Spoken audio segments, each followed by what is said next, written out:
Somewhere above you right now, there is a plane.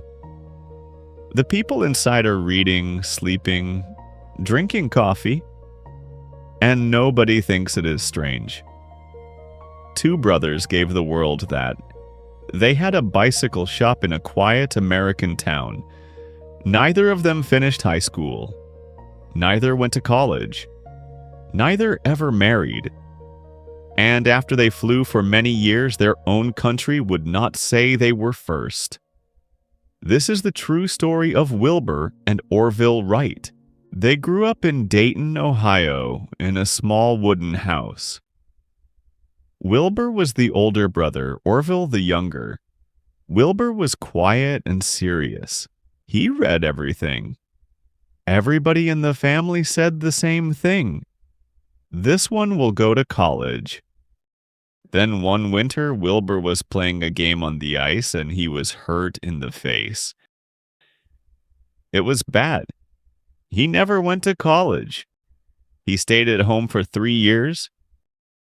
3 years, my friend. He read books. He helped his mother, who was very ill, and he waited. If you saw him then, sitting by that window, you would never say, "This one will teach the world to fly." In the 1890s, everybody wanted a bicycle. So the two brothers opened a small shop. They sold them, repaired them, and later built their own by hand. And here is the important part. They worked together every day for years. They talked, they tested, they shouted at each other. And then they laughed and went back to work. 2 heads, 1 problem, every single day. Then they read about flying and could not stop thinking about it. All over the world, clever men were trying. Rich men with money from governments and universities. And here were 2 brothers from a bicycle shop with no money, no college, and no teacher. But the brothers did what the rich men did not. They stopped guessing.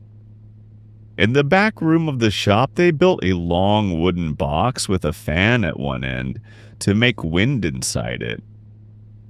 Then they made small metal shapes like a tiny wing, put them into the wind one by one, and wrote down what happened. Not 5 shapes, not 10. About 200 shapes of wing in a bicycle shop into the winter, and they understood something nobody else did. Everybody asked, "How do we get up into the air?" The brothers asked a different question. How do we control it? How do we turn and come back down safely? That was the real answer. Not a stronger engine. Control. Their machine could be guided up and down, left and right and around by the man lying on it. They took it to a cold, empty place by the sea in North Carolina. Sand hills, strong wind, nobody there. Year after year they came back, slept in a wooden hut, crashed, repaired, crashed again. And then came a cold morning in December in the year 1903. At 35 minutes past 10, Orville was lying flat on the machine. Wilbur ran beside the wing, holding it steady. And the machine went up, and it stayed up. 12 seconds. 120 feet.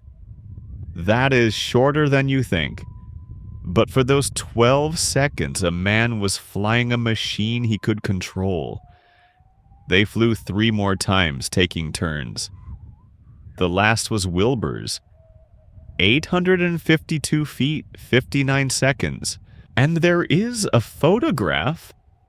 Orville set the camera before they started, and a man from the rescue station by the sea, John Daniels, pressed the button at the right moment. You can still see it today. And there is Wilbur running. Now here's the part most people never hear. The brothers had done it. But the great museum of their own country, said another machine, built by one of that museum's own men, had flown first. So they had to argue for their own story. Not for money, for the truth. And it went on for years and years. Wilbur did not see the end of it. In 1912, he fell ill with typhoid fever and he passed away at 45. The quiet older brother who had lost 3 years by that window and then gave the world the sky. And Orville went on alone. So Orville did something that still surprises me. If his own country would not say his brother was first, then it could not keep the plane. He sent it across the ocean to London. The most famous plane in the world sat in another country for 20 years. And in the end, the museum did change its story. Orville lived to see that. In January 1948, Orville Wright passed away. And in December of that same year, 11 months later, the plane came home. It was given to the museum on the 17th of December, 45 years to the day after that cold morning by the sea. Both brothers were gone. Neither was in the room. But the little machine from the back of a bicycle shop was finally home. And it is still there, and people stand under it and look up. And you, my friend? You are learning English right now, and maybe nobody has noticed yet. 2 things from these brothers. First, you can be right long before anyone believes you. Second, and this one matters more, they did not do it alone.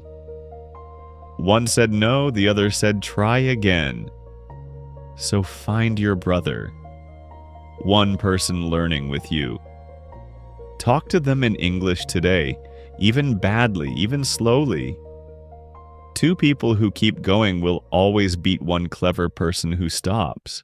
You did great, my friend. Now, 3 quick questions. Ready? Question 1. What did the 2 brothers sell and repair in their shop? A. Bicycles. B. Cars. C. Books.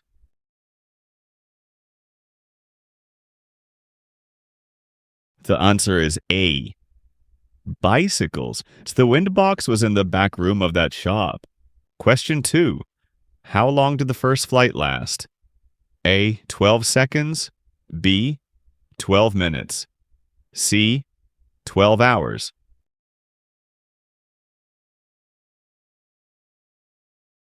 The answer is A. 12 seconds and 120 feet. Question 3. Why did Orville send the plane to London? A. To sell it. B. Because his own country would not say his brother was first. C. Because London asked politely.